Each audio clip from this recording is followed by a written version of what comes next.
Hi, everybody, and welcome to the second episode of Nick Talks. This week's amazing guest is Rob Kellner, who is also known as the American. A little bit spy related there, calling him the American, but I'm sure he'll get into that in a minute. So, first of all, welcome, Rob, and welcome to the show. Hey Nick, thanks for having me. No problem. Let me tell the listeners about how I know Rob. So, it seems like I've known Rob for about a decade. It's not even been a year yet. I met him in February this year at a free speech event in Manchester, and we got chatting, and he said he ran a monthly free speech event called Cancelling Cancel Culture, and would I come along and be a speaker? So of course I said yes, because I say yes to almost everything.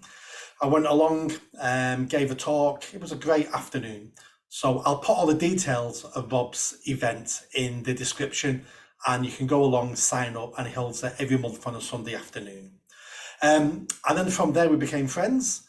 And then one day he invited me to be a speaker at a large event he was hoping to organise called Free Speech Matters.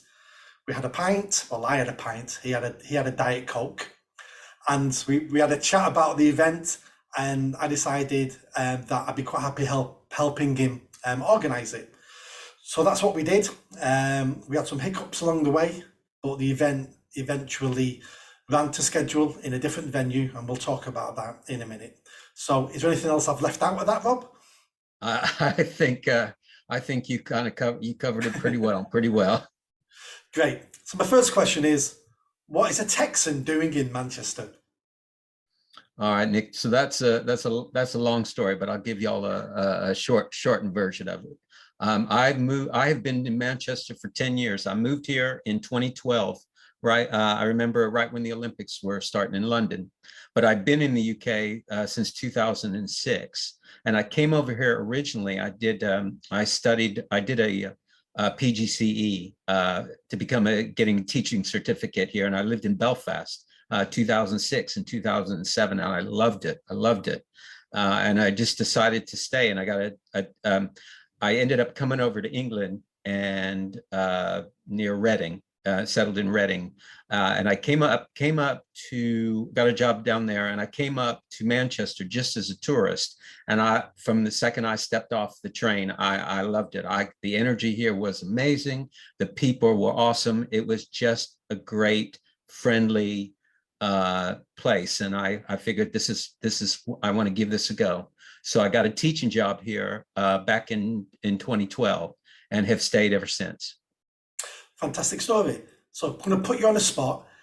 Tell me the biggest difference between the UK and Texas, and what's the biggest thing in common? Wow. I was so naive when I came over here. I thought we all speak English. How different can it be?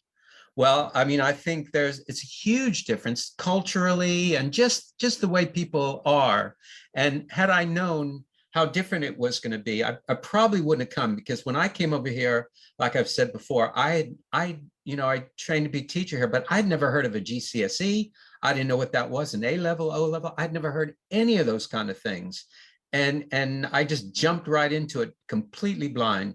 As far as the differences, Texas is its own world, and there are 50 states in the United States, but Texas is its own world. And just fun fact for y'all, Texas is actually the only state in the Union that was its own country before it became a state. So it was the Republic of Texas, and then it joined the United States in the 1800s.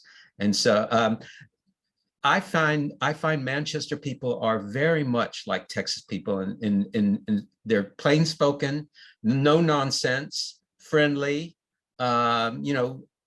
But I think the biggest difference is, I think Americans, just stereotyping, Americans will welcome anybody. Texans, hello to everybody, good morning, thank you very much, yes ma'am, no ma'am. We're raised to have good manners, whereas Manchester people and English people in general, they are not so open from the beginning. But once you get to know them, and once they get to know you and know you're real, then they will embrace you and accept you and treat you like one of them. And that's been my experience. And that's part of the reason why I ended up staying in Manchester, just that embrace and the embracing of me since I've been here.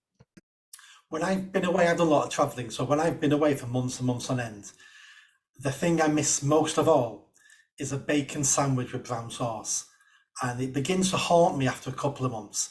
What's the one food type that you're always longing for, you wish you were home and you could have? We talked about that, and I just got back from Texas. I spent 3 weeks with my family, and I'll tell you, I was stocking up.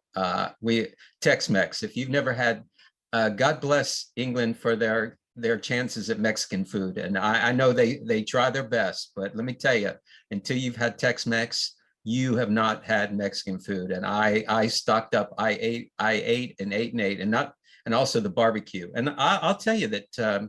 Manchester does have some good barbecue places. They've done really well, but there's nothing like Texas barbecue and Mexican food. And I'll tell you, before I left, I was dreaming of it. I could taste it in my mind, and I was not disappointed. And now I have to live on the memories of Tex-Mex stuff since I'm back in Manchester. So those memories have to carry me through. I know exactly how that feels. I know exactly. It's hard for people to understand what you miss about home until you've been away for a long time. 2 weeks in Spain isn't the same as a year away or 2 years away.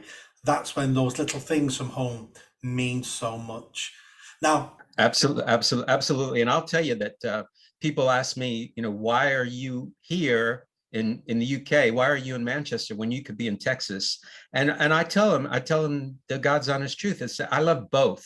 I've made both of them my home, and there are things I love about Manchester and the UK, and there are things I love about Texas and the United States. If you could take the best of both, man, you'd have paradise. But I'm happy that I've been blessed to be able to have both in my life, for sure. Good. And personally, I'm glad you're here because, yeah, I do class you as a friend now. You've got a really interesting story about free speech. I remember the first time you told me, I was quite shocked. And I was shocked as someone who's based in police stations for many years. I've trained police officers. And the story you told me was quite shocking. What was that story? Yeah, sure. Now I've told this story, and my friend, my new friend Charlie Veach has a video, big YouTube channel and stuff, and his and I Don't be advertising other people's YouTube channels on my YouTube channel. Listen, y'all are both great. Y'all are both great. So there's there's no rivalry. There's room for all of us. There's room for all of us. And what happened was that, so I was with some friends at a pub in Greater Manchester, and this is last November, so it's been it's been less than a year, and we were sitting around chatting, and we were talking politics, and we were chatting COVID and masks and just all kinds of stuff, just nonsense and stuff, and we were having a good time.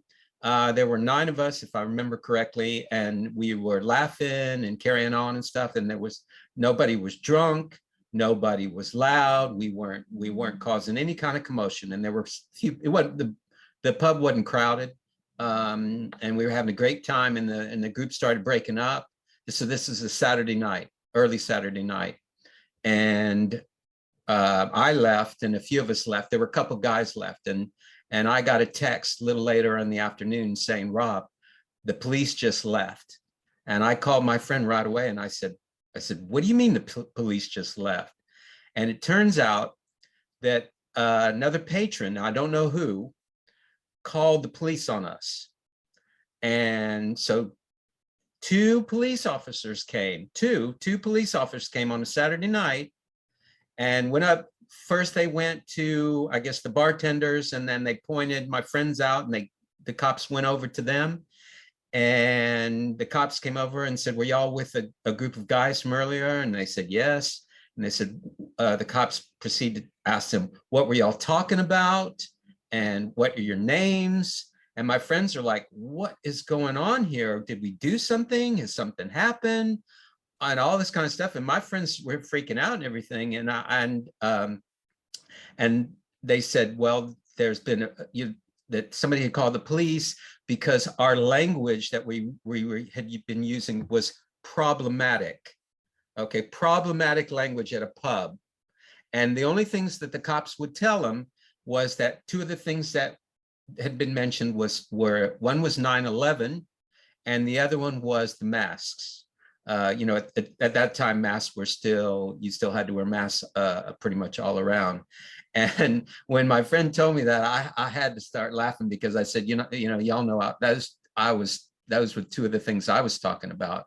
But we were just talking. 9/11 was something that, all the as an American, I lived through. I mean, I wasn't in New York or anything. I don't mean it like that, but it affected us so badly. And probably a lot of your listeners are too young, but I don't know how it hit over in the UK. I was actually in the US at 9/11. I was on the Indian reservation north of Chicago. And I watched the first plane hit the tower when I was packing up in the morning my suitcase, and I thought it was a TV program. And it was only when the second plane went in that I decided to turn the TV up to find out what was going on. So I was there. The whole country had a meltdown. It was absolutely terrifying. And it's not illegal to have that conversation. Well, absolutely. And Nick, this would make you really roll your eyes, because I was talking about 9/11 in the context of how, for a brief moment in time, that the United States, we all came together. The United States is a very divided country politically and otherwise. And I remember it like it was yesterday. And everybody came together. It was a time for mourning and helping out. And there's so many volunteers wanting to help and dig and all that kind of stuff. And just for a brief moment, the country really came together. And so I talked about it in the context of something positive. It was not something negative. When that, and look, and the mask business. Now I admit I am very critical of masks and mask wearing and mask wearers, and how the mask has been, in my mind, has been used and abused and that kind of stuff. And so, sure, somebody might have thought, oh, that's kind of interesting, but to call the police, being, let's call it anti-mask, is still not illegal. Absolutely, to have an opinion on it. And then somebody feeling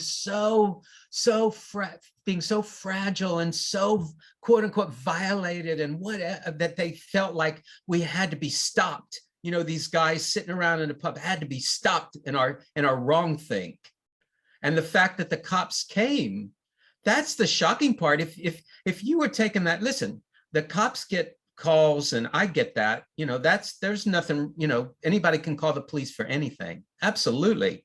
And I don't know specifically what they said, but why, if you were taking that call, why wouldn't you ask these people, what are they doing that requires police presence? Nothing. I swear it was nothing. And so it was shocking. It was shocking. It's shocking to me that the police turned up on a Saturday night, where we have burglaries, we have violence, we have pub fights, we've got half the young population in the city centre drunk and vulnerable, and they can spare 2 officers to go to a pub to speak to adults about the conversation they were having privately between themselves, sat at a table. Absolutely shocking. Yeah, of course, and we were all in shock. And listen, it was a wake-up call for me, because I know as an American I'm protected by our First Amendment, but I didn't know any of the laws here, and I just I guess incorrectly assumed that my speech would be protected in this country. I never had given it a second thought, and I was thinking, well, gosh, do we now have to go into pubs and whisper and have a conversation about something that the next table over might be quote unquote offended by, is being offended illegal in this country? I didn't know. And so after all of that, I went to the police station. I went to the police station and tried to get a copy of that police report, and I was unsuccessful in doing that. And then I also filed a complaint against the police because I wanted to know what their procedures were or procedures are if this is going on all around the country. Because if this is, it's shocking. And even the police, the gentleman at the front desk was shocked when I told him what had happened, because he said, we're not living in the old Soviet Union. And I said, exactly, sir, exactly. So I want to know where this was coming from and why this was happening. I think the only thing I will add is there's a chance the person who made the report made it sound like you were neo-Nazis and you were planning something, and you were meeting in the pub because you were going to go out and smash windows at a chemist because they sell masks, and you're using 9/11 as inspiration. So whoever made the phone call could have exaggerated absolutely everything to make them turn up. I hope that's true, and I hope it wasn't a case of, oh, we've got adults talking about things we don't want them to talk about, so we're going to take their names. I hope it's the former rather than the latter.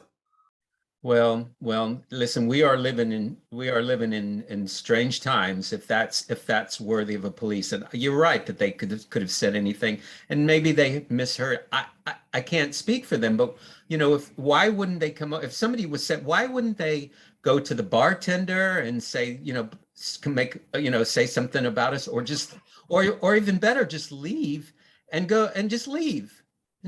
Because I promise we are like the opposite of a violent any kind of group that would be anything of concern to anybody. And this country, this great country, has a pub culture. So as far as I've been in other pubs, and I've heard all kinds of carrying on and language, foul language and drunkenness and boorishness and all kinds of stuff. And there was none of that, absolutely none of that, and it shocked me. If they'd taken that seriously, it beggars the question: why wasn't you interviewed once you made a complaint and made your details known to the police that you were also there? Why wasn't that followed up? If they were that concerned about the people in the pub and that conversation, someone should have spoken to you after you made yourself known, but they didn't. They'd already closed the case and moved on. It's a very, very, very, very strange case. Yeah, and I've never received a response for my general complaint against the police department, never. And let me say, well, in which case now you need to go to the step higher. You need to make a complaint to the police ombudsman. Well, let me just say something, and I've said this before also. I am not anti-police at all. I am as pro-police as you can get. And that's my background. And I've said this before too, that I grew up in a small Texas town, and my daddy always said that, the cops are your friends. And if you ever have any problems, you go to them, but you do for them also, because they have a hard, thankless job, and it's not easy. And I'll tell you something, and I'm not, that I've always, and that was the part of that broke my heart in a certain sense, because when I was telling my British friends about it, they were saying that there were a lot of negative things that they were saying about the police. And I don't know, maybe I'm naive, but I am as pro-police as you can. That's the last thing I want to do is cause any problem. But don't forget, I'm extremely pro-police. Like I said, I've spent nearly 10 years based in police stations. I've trained police officers. I used to write patrol plans for them, what to do, where to go, who to speak to. So I'm extremely pro-police. But just because you're pro-police doesn't mean the police don't need constructive criticism about where they're going on, because the police took a wrong turn 10 years ago. And the police force we have today isn't the police force we had 10 years ago. And the reason why they've become unprofessional and become woke and become ineffective is because the general public haven't held them accountable, because they work for us, we pay their wages. So the complaint to the police ombudsman is needed, and it's needed en masse, so they know what they're doing is wrong, and so they can change. There's no point us criticising the police and never making it formal, because then they will never learn. Yeah, that's fair enough. And again, my naivete, would I'm sure played into that. But they did have there was my first I was going to the police station, and the gentleman at the front desk was, like I say, he was so nice and everything. And then I was making a bit of I was becoming a regular over there, trying to get some resolve. And I even went to the police station near where the pub was, to try and get some answers, and was unsuccessful.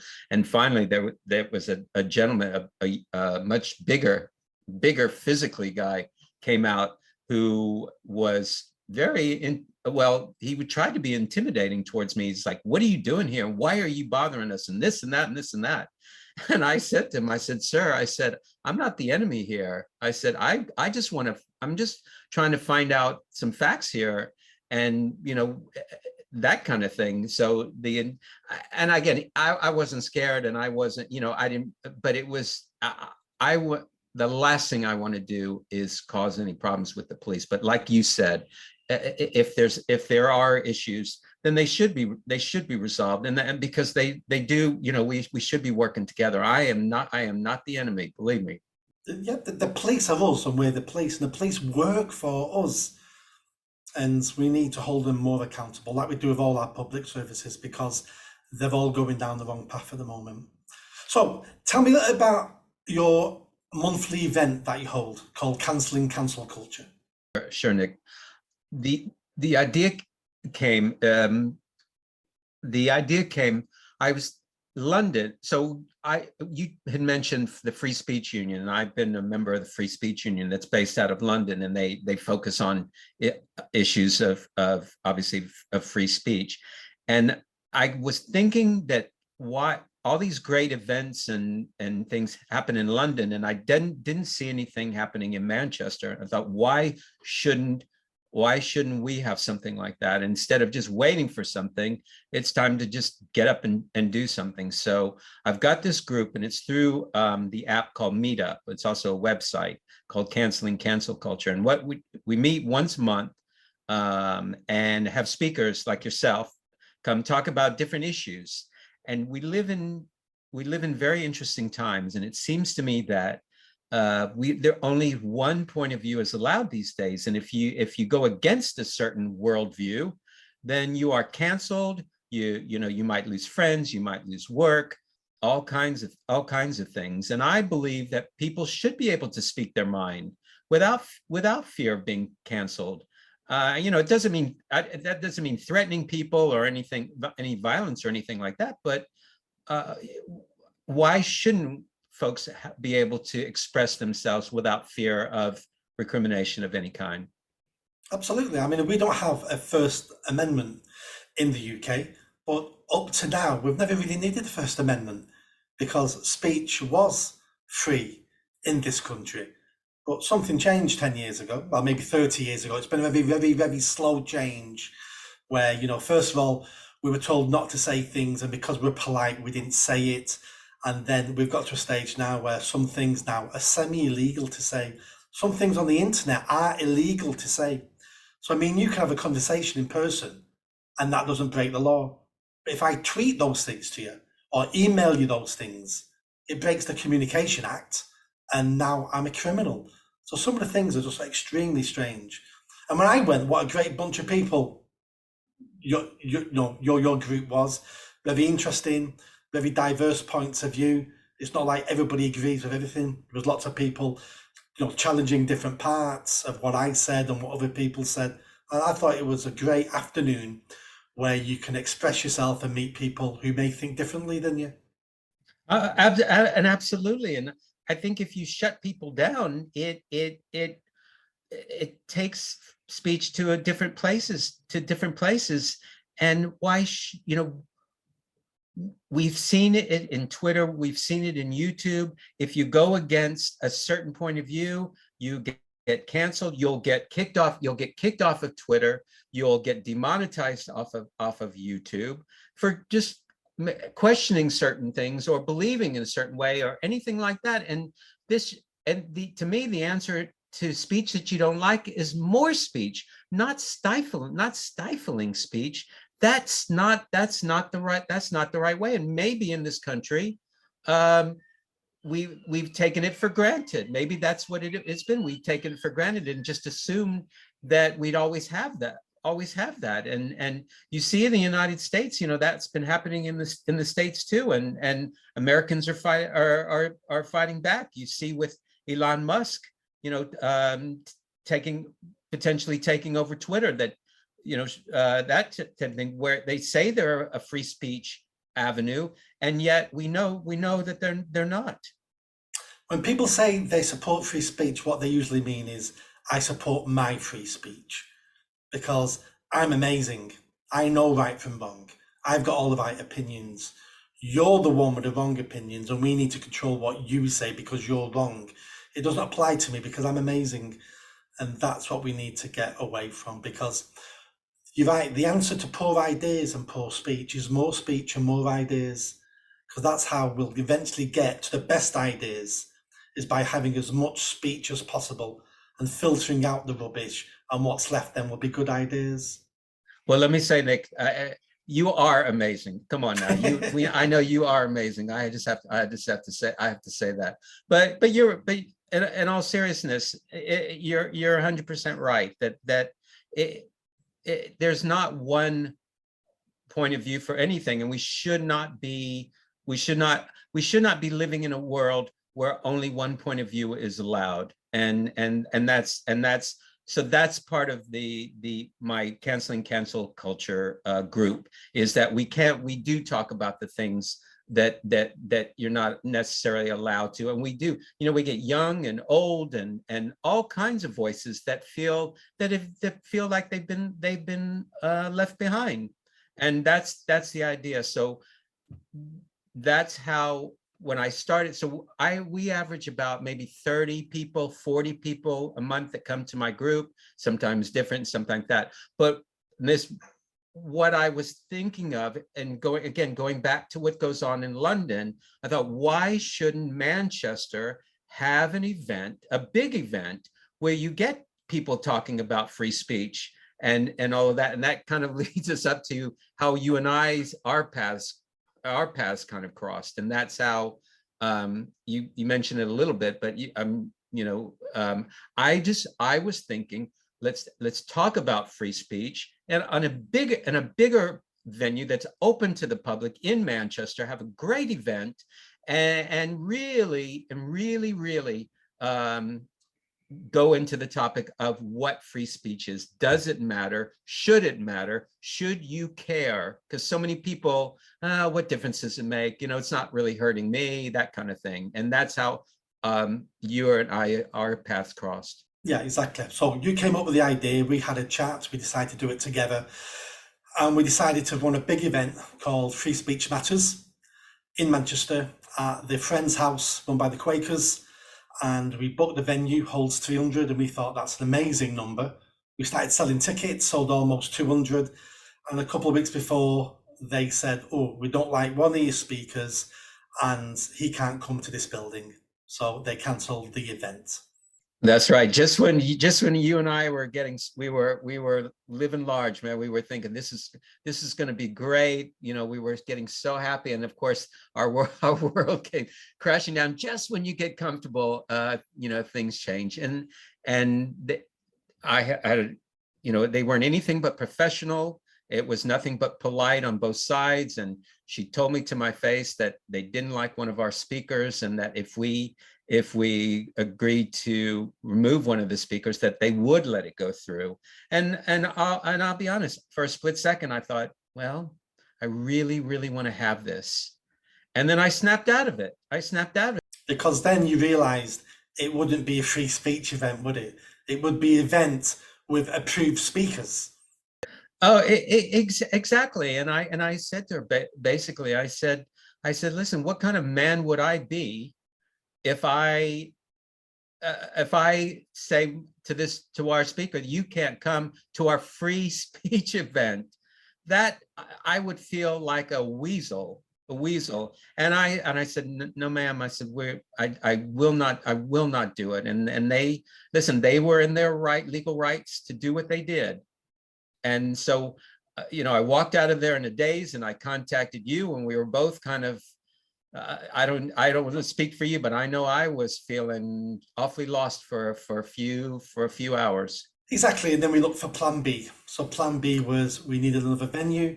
We couldn't find a venue the right size, so we went to the Britain's Protection pub, who have a room upstairs that could fit 70 or 80, and we packed it with 110 people. Yeah, don't tell the fire marshal or anything like that. But yeah, It was a great event. Everybody, the feedback was positive. We had the speakers. Everybody had a really good time. We didn't charge anybody for that event because we got the pub venue for free, so there's no need to charge anybody. We made the best out of the position we've been put in. Absolutely, and I hope you'll link the video to our event to this because I really feel like, in spite of it, and it really came together, and I want this to become where we have another one and people really wake up to what's going on around them and know that this free speech does matter. Because let me tell you, they might be coming for somebody you don't like. You think, well, we've seen it with what they did with President Trump. They cut him off, and I had British friends who said, oh, President Trump is so awful. He says these horrible things. And this is what I said at our event. I said, well, that's fine. You're making a mistake, because they'll start with Trump, and they'll work their way down. And by the time they get to you, they will cancel you, and there won't be anybody left to speak for you. And we've seen what they've done with J.K. Rowling. She's dared to speak out. When you come off the reservation, then your game, you'll be canceled too. So just be careful what you wish for, because it'll eventually get to you. Absolutely. Free speech has to be for everybody, or it's for nobody. Free speech has to be for the people you disagree with. That's what free speech is for. It's not for the people you agree with. It's for the people you disagree with. You have to ensure they have free speech. It was a great event, and I'm sure we will do something again towards the end of the year or the beginning of next year. And so keep a watch out for that, everybody. And there'll be some links flying around when we've organised somewhere. It's been a great conversation, Rob. Thank you a lot. I hope people still keep referring to you as the American. I think that's quite sinister. As I said to you off camera, I said I may change my passport to Rob the American, because it's kind of stuck with me. So I'm proud to do that. But I love this country. I've made this my home. I have dual citizenship. I did everything I could to become a British citizen too, and I don't take it for granted. And they're both amazing places, and I feel so blessed to be part of it. And Manchester, like I said, is such a great city, and I want that to be the best.